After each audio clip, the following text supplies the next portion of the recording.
Bueno, hola, bienvenidos. Vamos entonces a continuar con las clases. Estamos con el profesor Burgos. Recuerden que hemos iniciado el metabolismo de carbohidratos. Voy a apagar mi pantalla. Voy a fijar la pantalla del profesor. Un momento que tenemos que aquí cuadrar una cosita. Denme un instante.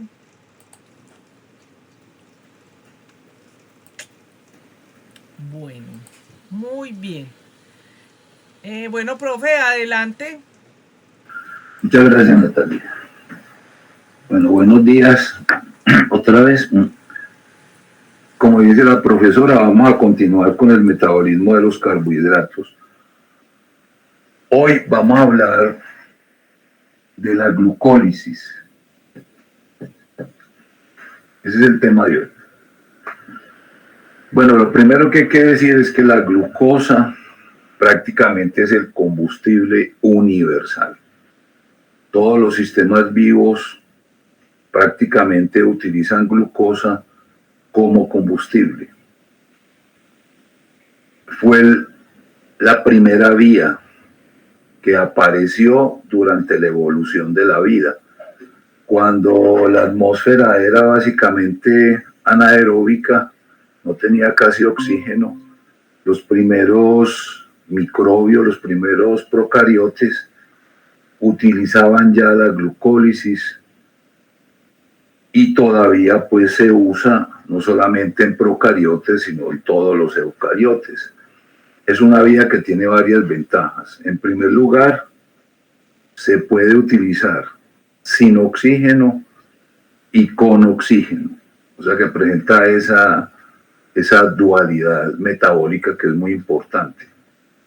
En el caso nuestro, por ejemplo, es el único combustible que permite obtener energía útil en ausencia de oxígeno. Los otros combustibles que nosotros usamos, como son los ácidos grasos, los aminoácidos, etc., tienen que tener condiciones aeróbicas y la presencia pues de mitocondrias. La glucólisis, otra de las particularidades que tiene es que es una vía citosólica. Entonces se puede desplegar en el citoplasma, todas las enzimas están en el citoplasma. La otra ventaja que tiene es que se puede almacenar grandes cantidades de glucosa en una célula en forma de polisacáridos. Esa forma de almacenamiento permite pues evitar los efectos osmóticos de la glucosa libre como tal. Entonces las células pueden almacenar gran cantidad de glucosa como polisacáridos, forma de glucógeno, por ejemplo, en el caso nuestro.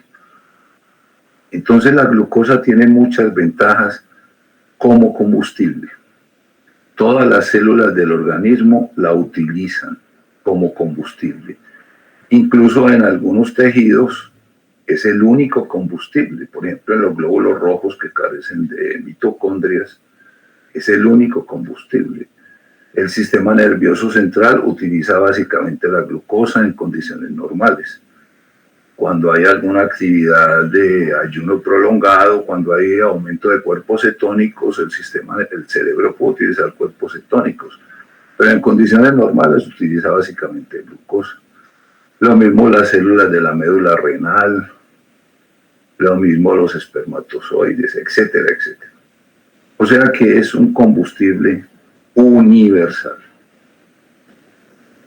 Y la vía es la glucólisis, esa es la forma en que se utiliza la glucosa como combustible. La glucólisis, como el nombre lo sugiere, es un rompimiento de la molécula de glucosa. La molécula de glucosa, que es una molécula de 6 carbonos, una hexosa, es un alto hexosa, una molécula de 6 carbonos que presenta pues esta estructura cuando está en forma cíclica, que es la forma común en que se presenta en la célula. Una molécula de 6 carbonos, a través de 10 reacciones enzimáticas, se convierte en 2 moléculas de piruvato.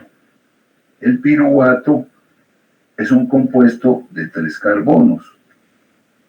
Por eso el nombre de glucólisis, porque una molécula de 6 carbonos se parte en 2 moléculas de 3 carbonos. Esto sería la glucólisis. Ahorita pues vamos a repasar cada una de las reacciones, pero esto sería como el resumen. Una molécula de 6 carbonos se convierte en 2 moléculas de 3 carbonos. ¿Qué obtiene la célula? Obtiene 2 moléculas de ATP, que esta es la forma pues de energía útil, y obtiene 2 moléculas de NADH.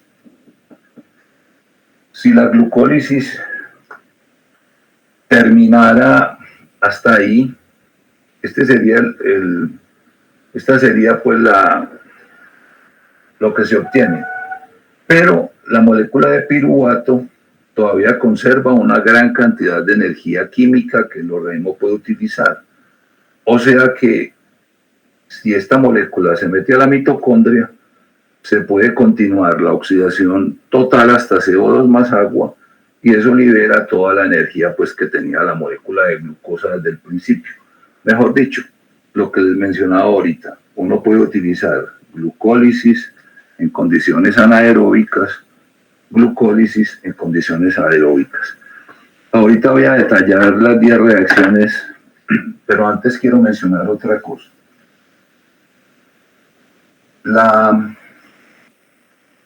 Para que se produzca la glucólisis, pues la célula tiene que obtener glucosa. La glucosa que circula por la sangre, que circula permanentemente, todo el tiempo tenemos que tener glicemia medible, por lo que les mencionaba ahorita, sobre todo por sistema nervioso central. Todo, desde que nos conciben hasta que nos morimos, tenemos que tener glicemia medible. Bueno, desde que nos conciben, no, un poquito más adelante. Tenemos que tener glicemia medible. O sea que la célula dispone de glucosa todo el tiempo a partir de la sangre. Pero la glucosa, igual que otros monosacáridos, es una molécula muy polar porque tiene muchos grupos OH. Entonces normalmente es una molécula hidratada.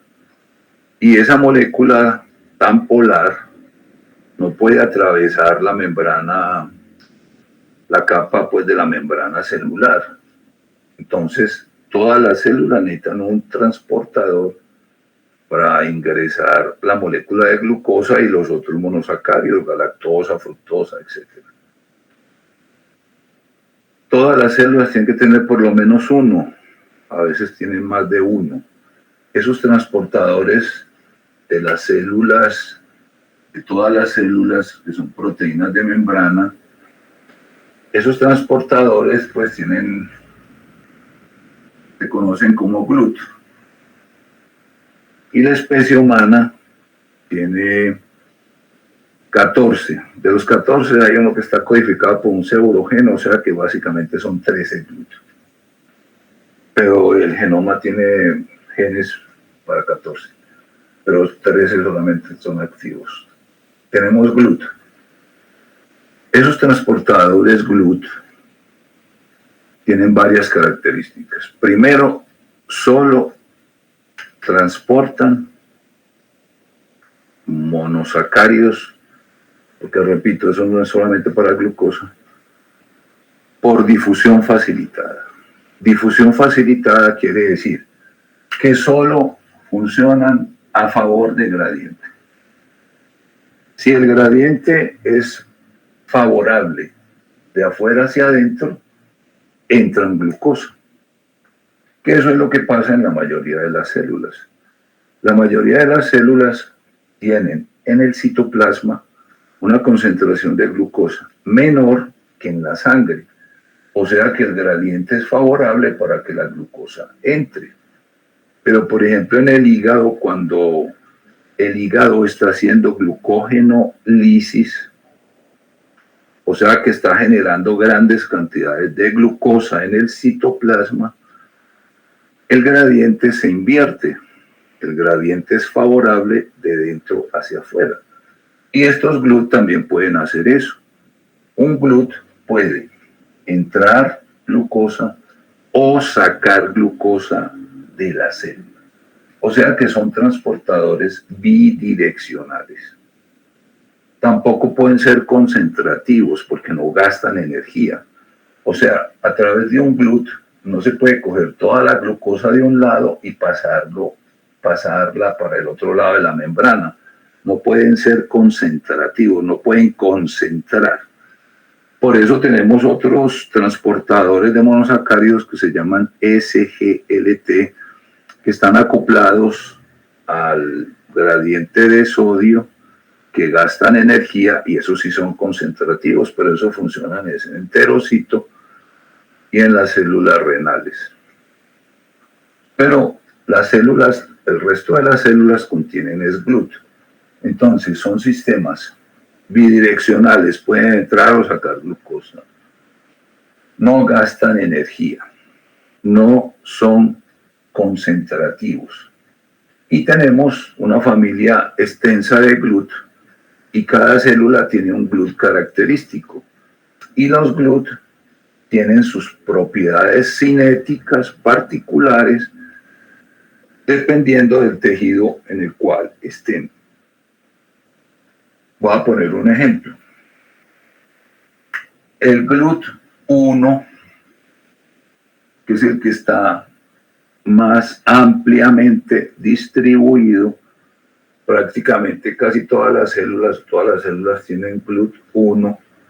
El GLUT1 se caracteriza porque es un transportador que tiene las siguientes características cinéticas. Tiene un Km, ahorita voy a mencionar otra vez lo del Km, menor de 1, generalmente es de 0.5 milimolar. Recordemos que la glicemia generalmente se expresa en miligramos por decilitro. Si uno quiere convertir miligramos por decilitro a milimolar, divide por 18. Si nosotros dividimos por 18, esto nos da aproximadamente 4 y esto nos da 5,5.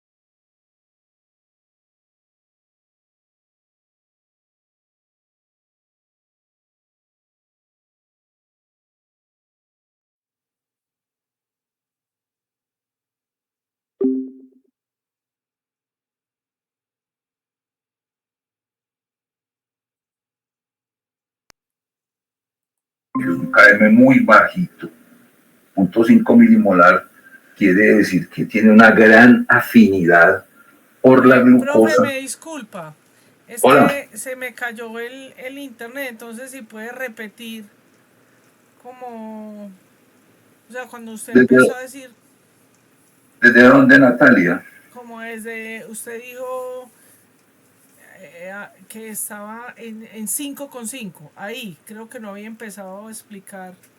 Bueno. Entonces, el Km, pues, haciendo un recuento de lo que se vio alguna vez en enzimas, es una forma de evaluar afinidad del sustrato de la enzima por el transporte, por la molécula transportada, en este caso del transportador por la molécula transportada. Si yo tengo este rango de glicemia normal y yo comparo esto con el Km del GLUT1 es un Km muy pequeño, 0.5 milimolar, o sea, es un Km muy pequeño. Y la glicemia normal es mucho más alta. ¿Qué quiere decir eso? Que en el rango de glicemia normal, el GLUT1 prácticamente está trabajando con una cinética cercana a velocidad máxima. Entonces, las células que tienen GLUT1 en este rango de glicemia normal prácticamente están trabajando con un transportador que trabaja cercano a la velocidad máxima. Eso que le garantiza a una célula, por ejemplo, como un eritrocito, que es un ejemplo que se pone siempre. Pues que el eritrocito en todo el rango de glicemia normal prácticamente está captando glucosa casi a la velocidad máxima que puede captar, porque tiene un GLUT1 con una alta afinidad. Pero estos transportadores de alta afinidad tienen una baja capacidad, porque rápidamente se saturan. Eso garantiza pues una entrada permanente de glucosa. Pero un transportador de estos, por ejemplo, no es sensible a la hiperglicemia. Si la hiperglicemia sube de 5,5, el transportador sigue trabajando en velocidad máxima. Entonces, estos transportadores que tienen un Km tan bajito, se consideran que son de alta afinidad, pero de baja capacidad. ¿Por qué traigo a colación esto? Porque el GLUT2, que es el que se encuentra en los hepatocitos y en las células beta del páncreas, tiene unas características cinéticas muy diferentes. El Km del GLUT2 es mayor de 10 milimolar Km. O sea que si nosotros lo fuéramos a graficar, el Km sería un Km de 10 milimolar, 10 milimolar. Eso quiere decir que en el rango de glicemia normal, en este rango de glicemia normal, el GLUT2 está muy lejos de saturarse. Está trabajando en esta parte de la gráfica cinética. O sea, esta parte es como una línea recta. ¿Eso qué quiere decir? Que el GLUT2 está trabajando con una cinética de primer orden. Eso quiere decir que el GLUT2 en el rango de glicemia normal puede aumentar el transporte de glucosa si se incrementa la glicemia, o sea, son sensibles a la hiperglicemia. Si nosotros tenemos una hiperglicemia, por ejemplo, de 10 milimolar, que equivale a 180 miligramos por decilitro, el transportador no llega ni al 50% de la velocidad máxima. Eso quiere decir que el GLUT2 tiene una muy baja afinidad, pero una gran capacidad, y es sensible a la hiperglicemia. ¿Por qué se necesita un transportador sensible a la hiperglicemia en el hígado? Porque la función del hígado, una de las funciones del hígado es almacenar glucosa en forma de glucógeno. Entonces el hígado tiene que ser sensible a la hiperglicemia. No le serviría un GLUT1 porque el GLUT1 es insensible a la hiperglicemia. ¿Por qué se necesita un GLUT2 en las células beta del páncreas? Porque las células beta del páncreas tienen que detectar la hiperglicemia y de esa manera pueden activar la secreción de insulina. Esto lo hago simplemente para ilustrar que no todos los GLUT son iguales. Las características cinéticas se ajustan a las necesidades fisiológicas de cada una de las células. Bueno, supongamos que la glucosa ingresó a través de ese transportador y ya está en el interior de la célula. Como el transportador puede ser bidireccional, o sea, la glucosa puede excluirse de la célula, se necesita una forma rápida de anclar la glucosa dentro de la célula. Generalmente, cerca de los transportadores de glucosa, cerca de los GLUT, cuando entra la glucosa se encuentra con unas enzimas que se llaman exoquinasas.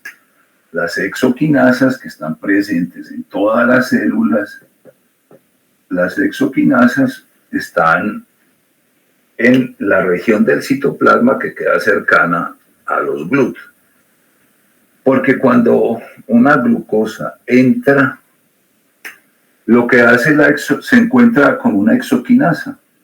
La probabilidad más alta es que se encuentre con una exoquinasa.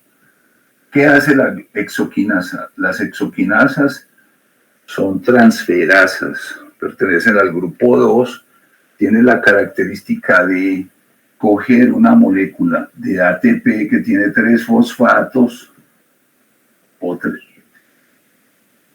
y este último lo pueden soltar del ATP y se lo transfieren a la molécula de glucosa.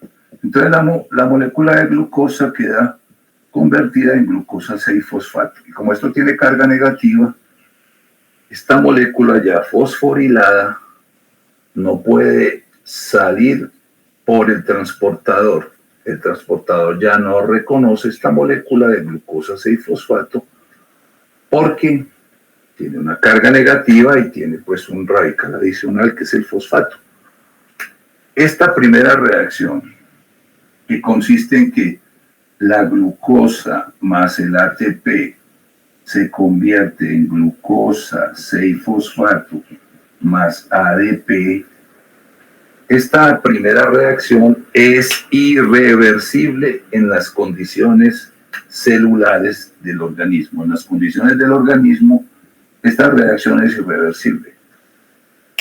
Como es una reacción que está acoplada a la hidrólisis del ATP, toda reacción que se acople a la hidrólisis de ATP, ya eso la convierte en una reacción irreversible. Este primer paso, que es la fosforilación de la glucosa, no es exclusivo de la glucólisis, pero es el paso más importante para vectorializar la glucosa. ¿Qué quiere decir eso? Para no dejarla salir de la célula. Ya esa glucosa hay que gastarla. Esta glucosa 6-fosfato hay que gastarla.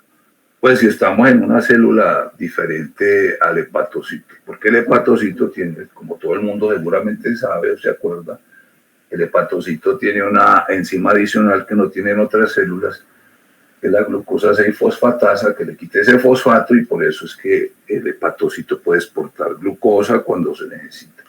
Pero las otras células no tienen glucosa 6-fosfatasa, entonces cuando la glucosa entra y se le pega un fosfato, prácticamente eso ya la convierte en una molécula que hay que gastar dentro de la célula.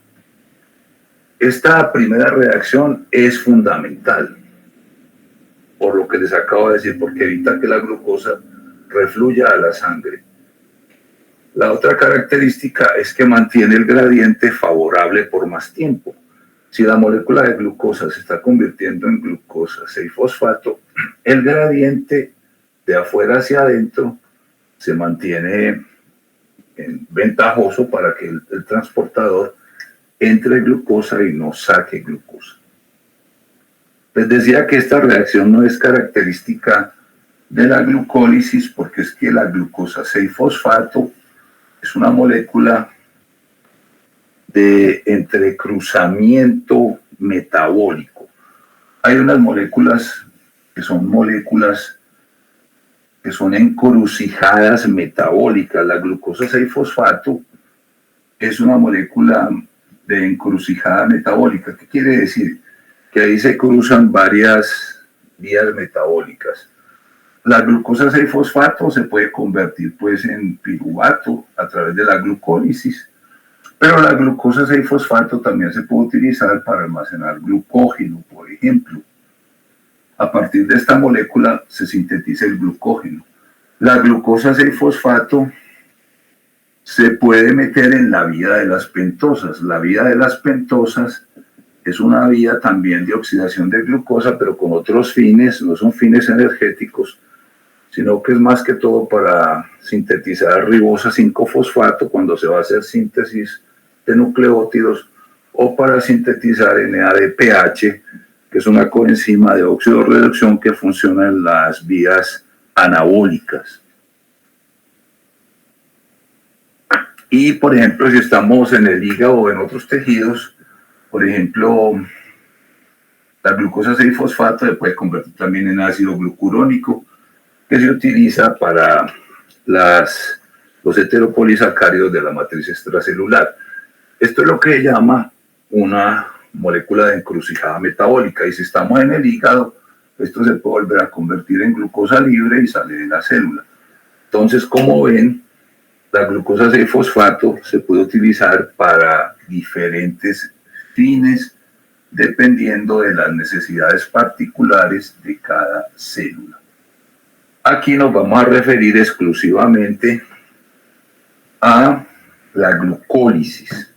Entonces ya tenemos una primera reacción que es glucosa más ATP produce glucosa 6-fosfato más ADP. Esta primera reacción es una reacción donde la célula tiene que invertir energía. Se invierte un enlace de alta energía, que es la energía que se libera de la hidrólisis del último fosfato del ATP. Entonces, esta reacción es una reacción que gasta energía.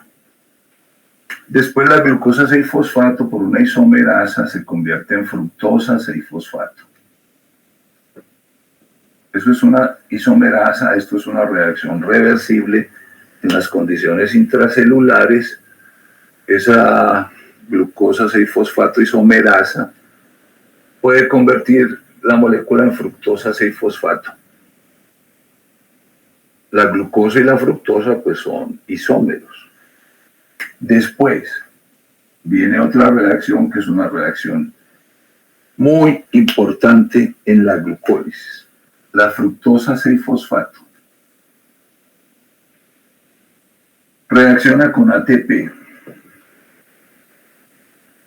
y se produce fructosa 1,6-bifosfato y lógicamente ADP. O sea que en esta segunda reacción es otra reacción donde hay que invertir energía para impulsar la vía. La fructosa 1,6-bifosfato que se forma prácticamente ya se tiene que gastar en glucólisis. Y esta reacción, por el hecho de que conlleva una hidrólisis de ATP, es una reacción irreversible. Aquí teníamos una irreversible, aquí tenemos otra irreversible.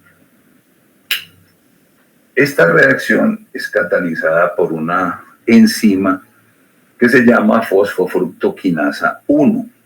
¿Por qué 1? Porque tenemos también fosfofructoquinasa 2, que se encarga de producir fructosa 2,6-bifosfato. La 1, la fosfofructoquinasa 1, se encarga de producir fructosa 1,6. La otra encarga de producir fructosa 2,6.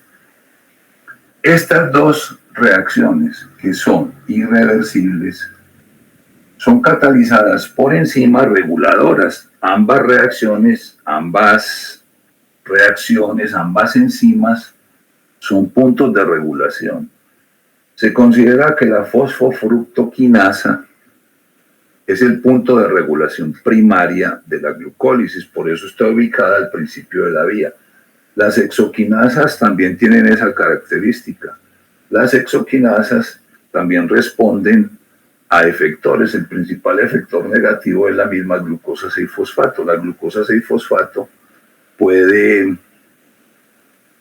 inhibir la actividad catalítica de las hexoquinasas, menos la hexoquinasa 4, que no la mencioné ahorita, pero es una de las hexoquinasas, la hexoquinasa 4, que es la glucoquinasa, que funciona en el hígado. Esa hexoquinasa no es sensible a la inhibición por glucosa 6-fosfato, pero las otras sí. Esta fosfofructoquinasa es una enzima de regulación, es una enzima alostérica, responde a efectores positivos y negativos. El principal efector negativo de la enzima es el AMP.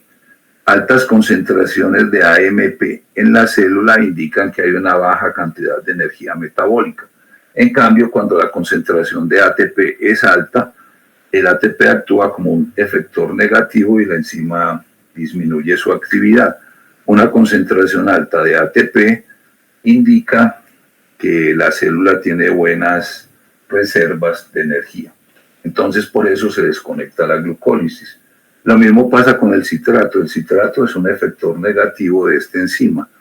¿Por qué el citrato? Porque el citrato, si nos acordamos del citrato, el citrato es la primera sustancia que se forma en el ciclo de Krebs.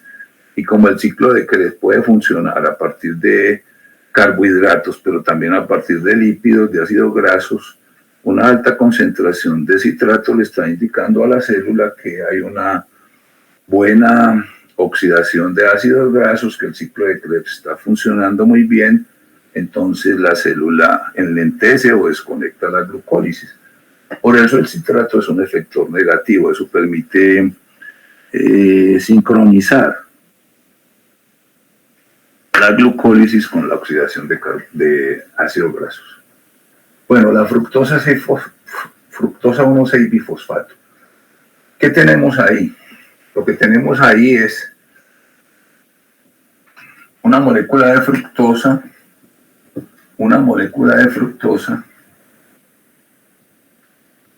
con un fosfato aquí, con un fosfato aquí. O sea, una molécula de 6 carbonos con 2 fosfatos.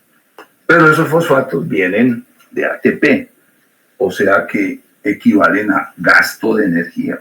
Es una forma de gastar energía para impulsar la vía. Después lo que sigue es que esa molécula de 6 carbonos, que también la podíamos visualizar de esta manera, como si fuera una molécula lineal, que también existe en la célula, pero en menor cantidad, es una molécula de fructosa con 2 fosfatos en el extremo, con un fosfato en cada extremo. ¿Qué sigue después? Partir la molécula en 2. Esto es lo que le da origen al nombre, glucólisis.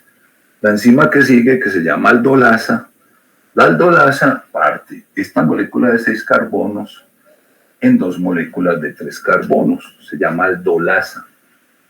La aldolasa, entonces, cuando parte esa molécula en 2, produce 2 triosas. La dihidroxiacetona fosfato y el gliceraldehído 3-fosfato. Fíjense que las dos tienen fosfato, pues por lo que vimos ahorita, porque estos fosfatos provienen pues de 2 moléculas de ATP que se gastaron al principio. Son triosas, hidroxiacetona fosfato, gliceraldehído 3-fosfato. Eso es lo que hace la aldolasa. La aldolasa parte la molécula, y repito, pues de ahí viene el nombre de glucólisis, porque la aldolasa rompe la molécula en 2. Pero de las dos triosas que se forman, solamente una puede continuar, el gliceraldehído 3-fosfato. Es el único que puede continuar en la vía. La dihidroxiacetona fosfato entonces se convierte en otra molécula de gliceraldehído 3-fosfato. Aquí hay una triosa isomerasa que hace esta conversión. Eso quiere decir que de este punto en adelante todos los procesos que siguen se multiplican por 2, porque van a ser 2 moléculas de gliceraldehído 3-fosfato. Eso lo hace una triosa isomerasa para poder utilizar estos 3 carbonos y para poder continuar con la vía. Entonces, de aquí en adelante lo que sigue es multiplicado por 2. Entonces tenemos el gliceraldehído 3-fosfato. Gliceraldehído 3-fosfato. Gliceraldehído 3-fosfato es un gliceraldehído con un grupo fosfato en la posición 3. Eso es lo que dice el nombre, gliceraldehído 3-fosfato. Tiene un fosfato unido en la posición 3. Ese fosfato es de alta energía, pues porque proviene de un ATP. Esos fosfatos que hemos analizado hasta ahora se unen con enlaces de alta energía porque provienen de la hidrólisis del ATP. La siguiente reacción, a partir del gliceraldehído 3-fosfato, se forma un compuesto que se llama 1,3-bifosfoglicerato. Observe, 1,3, aquí teníamos fosfato, gliceraldehído 3-fosfato, pero aquí ya vamos a tener 1,3-bifosfo, o sea que tenemos fosfato en 1 y en 3, 1,3-bifosfoglicerato. Entonces la pregunta que sí, este fosfato que apareció aquí en esta reacción, ¿de dónde proviene? Porque todos los fosfatos que hemos mencionado hasta ahora provienen del ATP. Entonces, en esta reacción, en la cual el gliceraldehído 3-fosfato se convierte en 1,3-bifosfoglicerato, aparece este fosfato en el carbono 1 y es un fosfato unido por un enlace de alta energía. Entonces la pregunta es, ¿de dónde procede ese fosfato? Eso quiere decir que esta reacción, desde el punto de vista termodinámico, es la reacción más importante de la glucólisis, porque permite incorporar un fosfato de alta energía que no viene del ATP. Es un fosfato inorgánico que la célula toma del citoplasma. O sea, este es un fosfato inorgánico, pero se organifica con un enlace de alta energía. Entonces la pregunta es, ¿de dónde viene la energía para que este fosfato, que es un fosfato inorgánico, se incorpore como un fosfato de alta energía? La respuesta es que esta reacción es catalizada por una enzima que se llama gliceraldehído 3-fosfato deshidrogenasa. Aquí tenemos una deshidrogenasa que es una oxidorreductasa, pertenece al grupo 1 de las enzimas.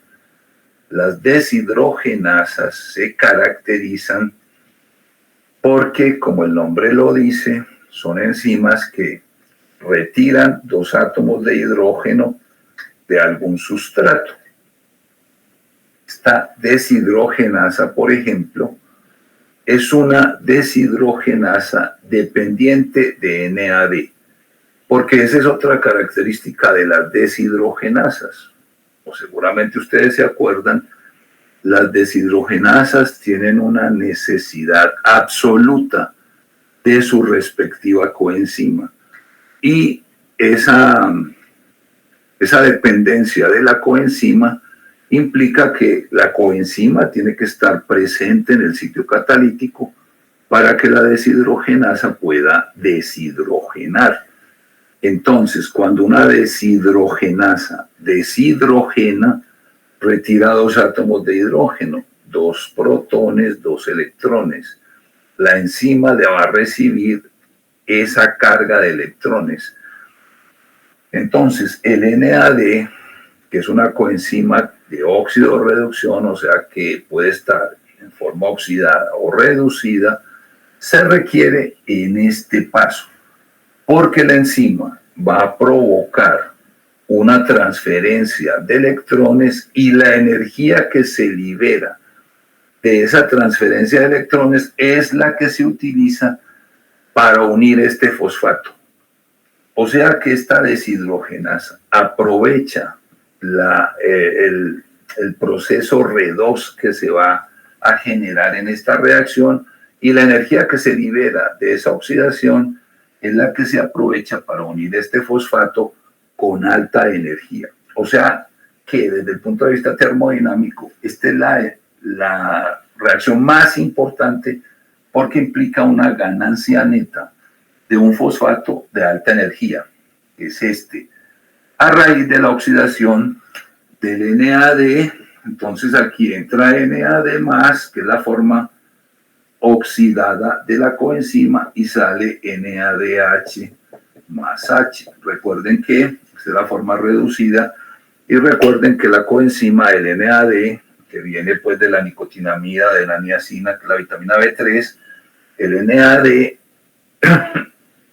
le puede recibir a la coenzima los 2 electrones que transfiere más uno de los protones. El otro protón queda suelto en el líquido, pues en el citoplasma queda suelto el otro protón. Entonces, repito, esta es la reacción más importante desde el punto de vista termodinámico, porque se logra obtener un fosfato de alta energía incorporando un fosfato inorgánico y aprovechando la oxidación que ocurre en esta reacción para, con esa energía del proceso redox, incorporar el fosfato. Entonces, aquí ya tenemos una triosa con 2 fosfatos de alta energía, uno en cada extremo, en el carbono 1 y en el carbono 3. Estos 2 fosfatos ya se pueden transferir y pasamos a una etapa, que es la etapa pues de ganancia neta, porque cualquiera de estos fosfatos se podría transferir a una molécula de ADP para reconvertirla en ATP. Este es el 1,3 bifosfoglicerato.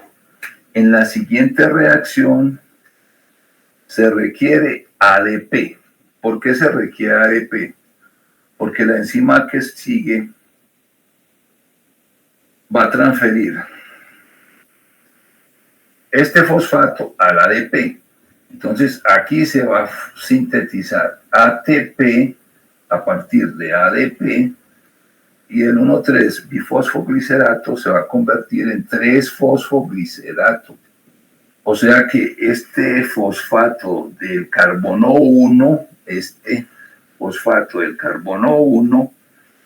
como es un fosfato con alta energía, se puede transferir directamente al ADP, y ahí tenemos la primera síntesis de ATP. Se produce del 1,3 bifosfoglicerato, pasamos al 3-fosfoglicerato y tenemos la primera síntesis de ATP. Eso lo hace una quinasa, que es la que participa en esa reacción, y esto ya es una ganancia neta porque ya tenemos síntesis de ATP.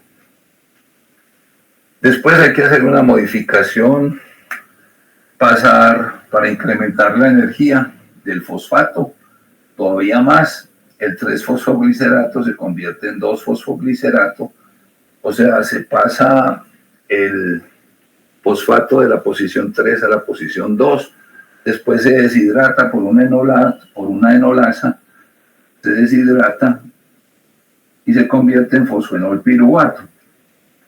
Esas últimas 2 reacciones que menciono se hacen simplemente para incrementar el potencial de transferencia de ese fosfato, haciéndole esa modificación.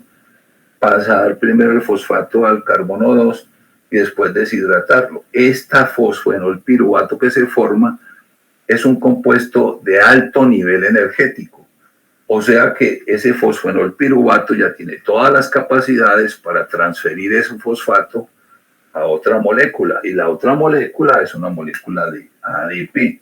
Entonces, en la siguiente reacción se requiere ADP, que recibe ese fosfato y se convierte en ATP y se sintetiza piruvato.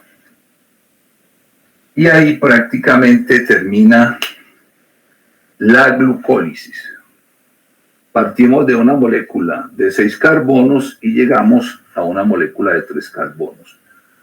Pero como hace un rato dijimos que son 2 moléculas de gliceraldehído, 3-fosfato, ¿eso qué quiere decir? Que todo se multiplica por 2. Entonces, se producen 2 moléculas de NADH aquí se producen 2 moléculas de ATP y aquí se producen 2 moléculas de ATP y aquí se producen 2 piruvatos, que era lo que teníamos al principio en el resumen. Como aquí gastamos 2 ATP para impulsar la vía, estas 4 moléculas de ATP que se obtienen aquí, a estas 4 moléculas de ATP, hay que restarle estos 2 ATP que se gastaron para impulsar la vía. O sea que el resultado neto es que la glucólisis, cuando se llega hasta piruvato, la célula obtiene 2 moléculas de ATP por glucosa. Ese es el producido neto en cuanto a glucosa, en cuanto a ATP. Pero también hemos sintetizado 2 moléculas de NADH en el citoplasma. Hasta ahí tenemos la glucólisis.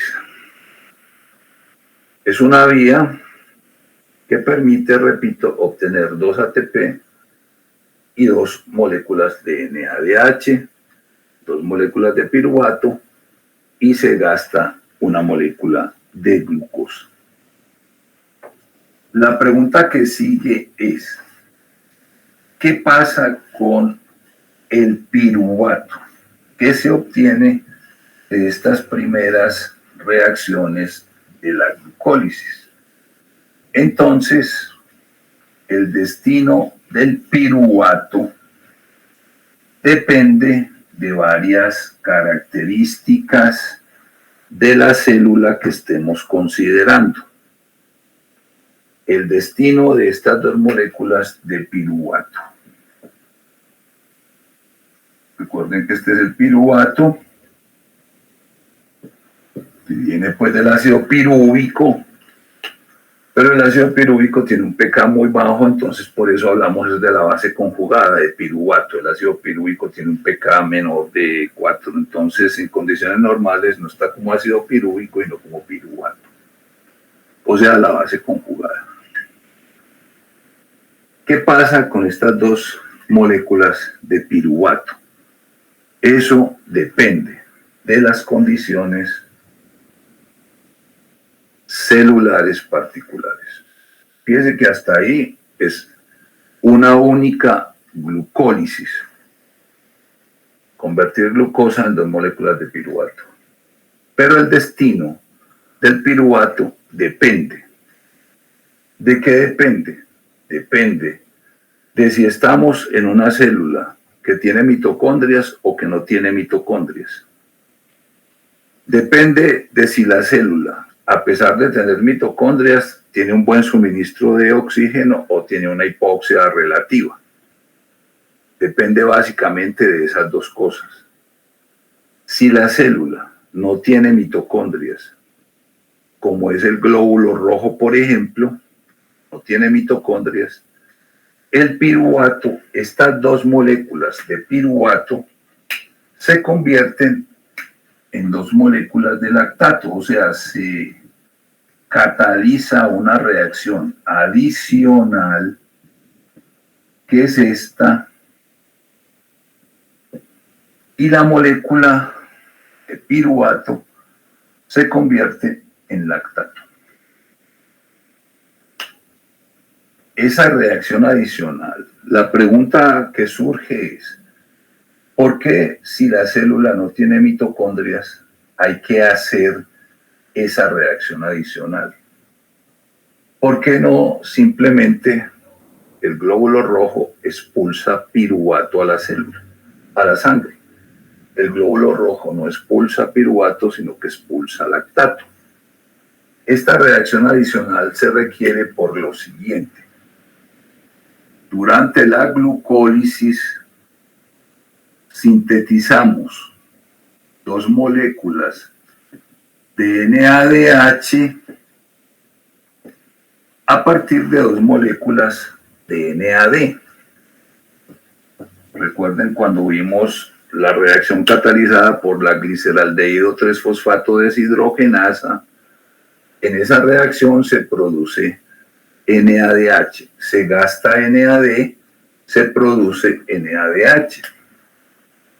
Entonces, ese NADH, si la célula no tiene mitocondrias, eso quiere decir que este piruvato no se puede meter a la mitocondria.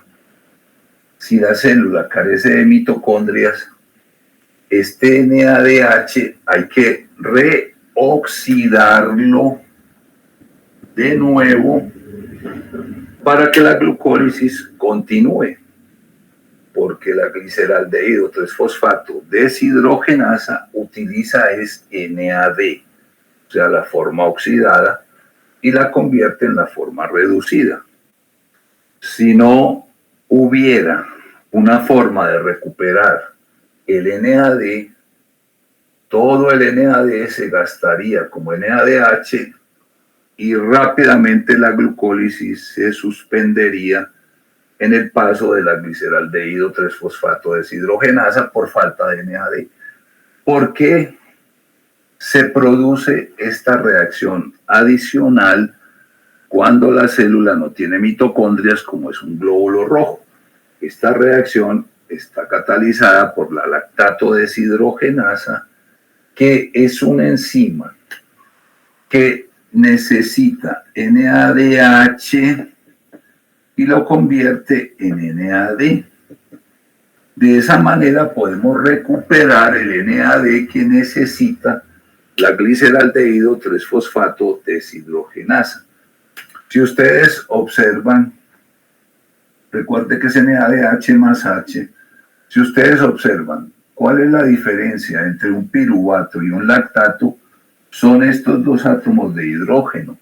Esos dos átomos de hidrógeno son los que la enzima lactato deshidrogenasa incorporó en la molécula de piruvato para convertirlo en lactato. El NADH, se utiliza el hidrógeno del NADH y el otro protón pues se toma de ahí del citoplasma.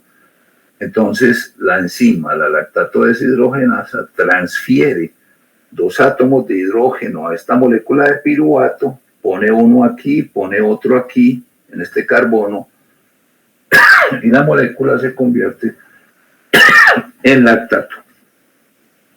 Por eso el glóbulo rojo no expulsa piruvato, sino que expulsa lactato.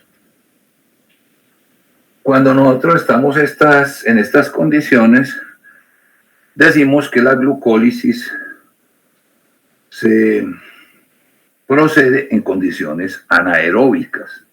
Fíjense que en ninguna parte aparece el oxígeno, que esa es una de las virtudes de la glucólisis que les mencioné al principio. Es un rendimiento muy escaso, apenas 2 ATP por molécula de glucosa. Apenas 2 ATP por molécula de glucosa. Pero ¿cuál es la virtud? Que no necesita oxígeno. O sea, esta es la única forma que tenemos para obtener ATP en condiciones anaeróbicas. Todos los otros combustibles que utilizamos, ácidos grasos, aminoácidos, cuerpos cetónicos, etc., necesitan mitocondrias y necesitan oxígeno.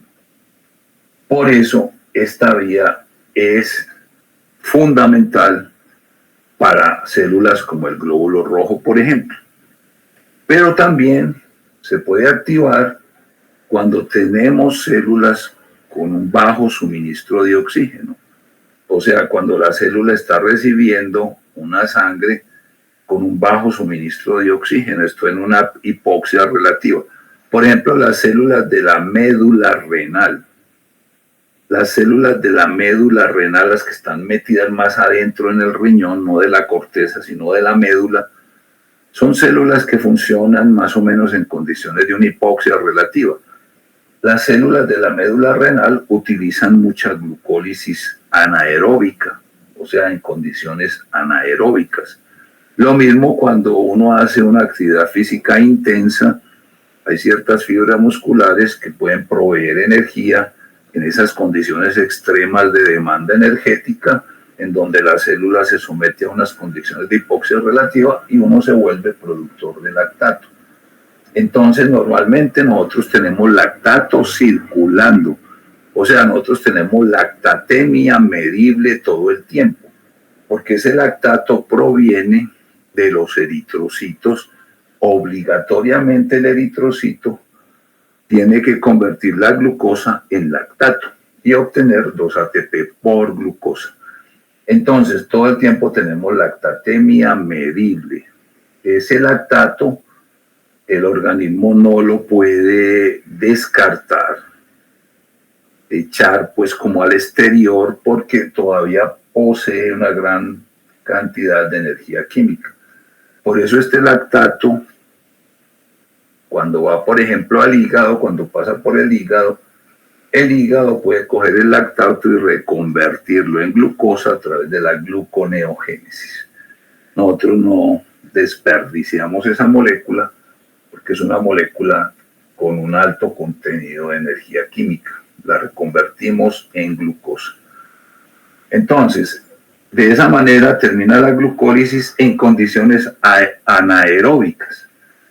Pero si nosotros planteamos condiciones aeróbicas, o sea, estamos en presencia de una célula que tiene mitocondrias y adicionalmente tiene un buen suministro de oxígeno, que son condiciones aeróbicas y que son las condiciones de la mayoría de las células, normalmente células que tienen mitocondrias y tienen un buen suministro de oxígeno. Entonces, en ese caso, el piruvato, este piruvato, entra a la mitocondria.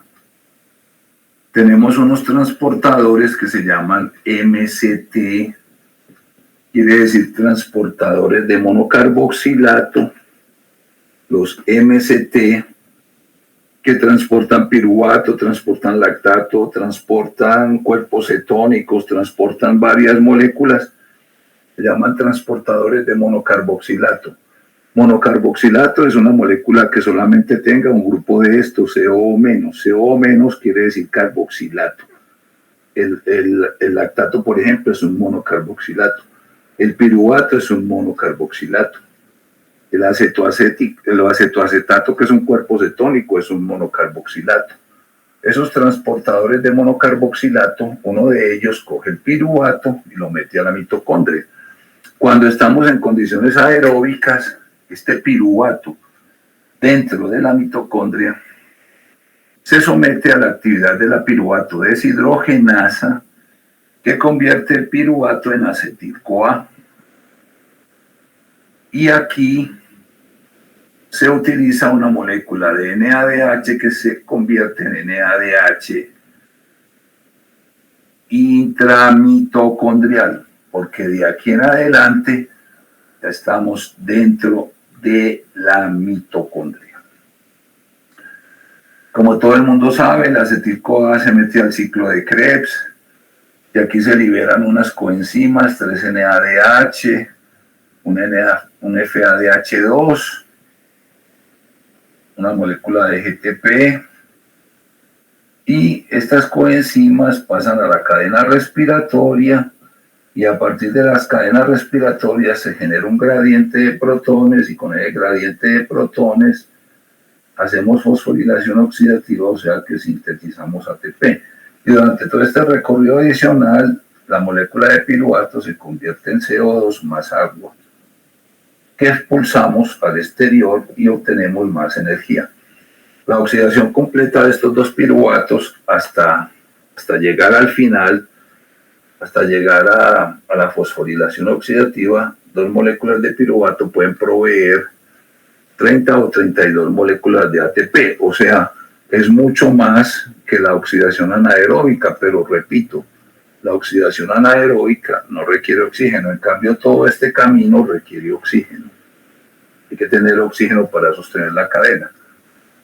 Entonces, ¿qué pasa cuando el piruvato entra a la mitocondria? Cuando el piruvato entra a la mitocondria, estas coenzimas, estos dos NADH que se generaron durante la glucólisis, como no está funcionando la lactato deshidrogenasa, estas dos coenzimas, estos dos NADH, se empiezan a acumular en el citoplasma y si la célula no tiene una forma de reoxidar estas dos coenzimas, la glucólisis se puede suspender en el paso de la gliceraldehído 3-fosfato deshidrogenasa. Cuando hablamos de la lactato deshidrogenasa, eso se hizo en esta reacción adicional, pero si cogemos por esta vía, la lactato deshidrogenasa no está funcionando o está funcionando en una actividad menor. Eso quiere decir que la célula tiene que tener otra forma de reoxidar estas coenzimas del citoplasma para poder reactivar la glucólisis. No puede pasar la coenzima completa a la cadena respiratoria, porque recuerden que el complejo número 1 de la cadena puede reoxidar el NADH, pero cuando es intramitocondrial, este no está intramitocondrial, está en el citoplasma. O sea que la célula tiene que disponer de otro mecanismo adicional para reoxidar este NADH que se formó en la glucólisis y que no se está reoxidando a través de la lactato deshidrogenasa. ¿Qué mecanismos adicionales tiene una célula cuando está en condiciones aeróbicas, cuando tiene mitocondrias? Utiliza dos sistemas indirectos para entrar estos electrones y protones a la cadena respiratoria, pero de una manera indirecta. Ese proceso indirecto para entrar estos electrones y protones del NADH citosólico a la cadena respiratoria, esos procesos, porque son dos, se llaman lanzaderas. Las lanzaderas son dos procesos enzimáticos indirectos que permiten que una célula, cuando está en condiciones aeróbicas, pueda reoxidar su NADH citosólico, citoplasmático que se produjo en la glucólisis. Entonces las lanzaderas, que son dos, la lanzadera del glicerol fosfato y la lanzadera del malato aspartato, son dos formas de lanzar, por eso se llaman así, lanzar potenciales de reducción a través de una vía indirecta para que caigan a la cadena respiratoria. Como las lanzaderas lanzan estos potenciales de reducción directamente a la cadena respiratoria, entonces generan ATP adicional. Por ejemplo, la lanzadera del glicerol fosfato. La lanzadera del glicerol fosfato, una célula que tenga lanzadera del glicerol fosfato, esa lanzadera de glicerol fosfato le provee 3 ATP adicionales.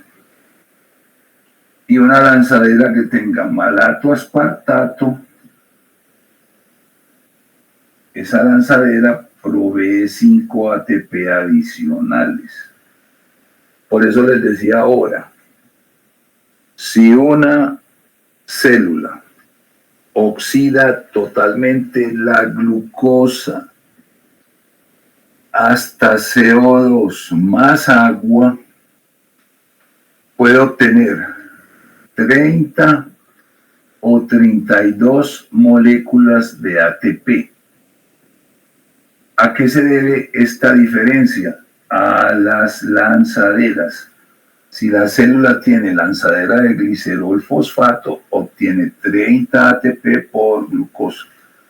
Si una célula tiene lanzadera de malato aspartato, obtiene 32 ATP por glucosa. Entonces, como ven,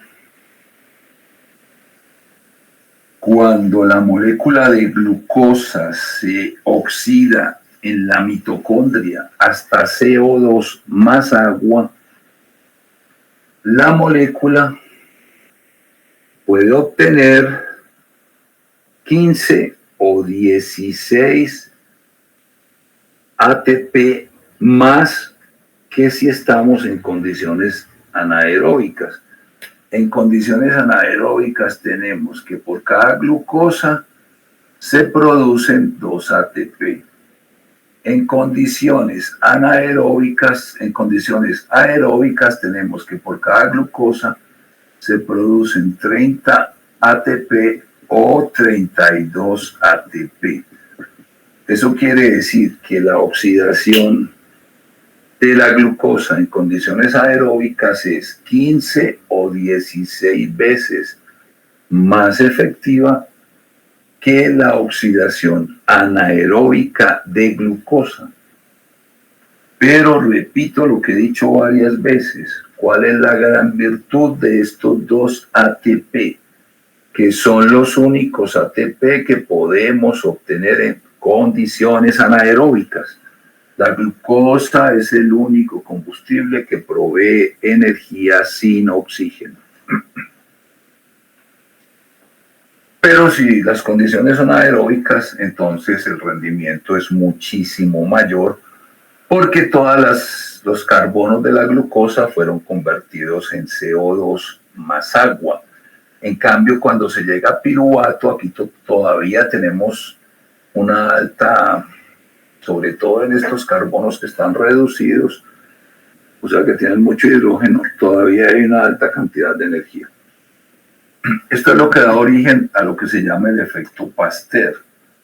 Si nosotros cogemos una célula facultativa, o sea que puede trabajar en condiciones aeróbicas o en condiciones anaeróbicas, por ejemplo una levadura, entonces ese efecto que fue observado por Pasteur a finales del siglo XIX inclusive, pues llama así, ese señor comprobó que cuando coge levaduras y las somete a un cultivo en condiciones anaeróbicas o en condiciones aeróbicas, entonces el consumo de glucosa,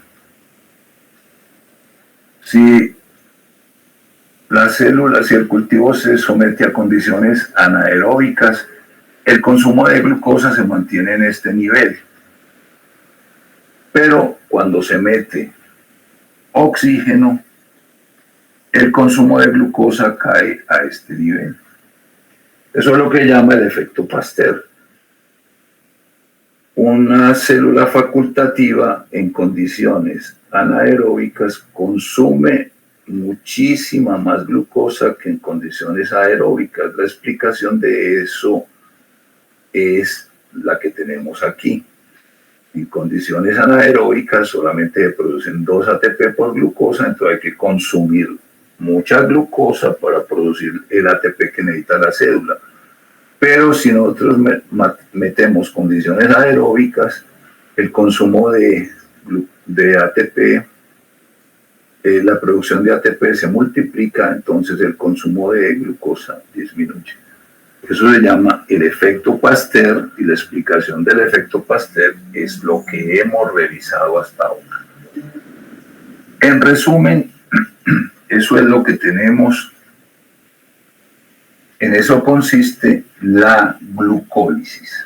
Coger una molécula de glucosa y partirla en 2 moléculas de piruvato para obtener o 2 moléculas de ATP o 30 o 32 moléculas de ATP, dependiendo de la situación particular de la célula.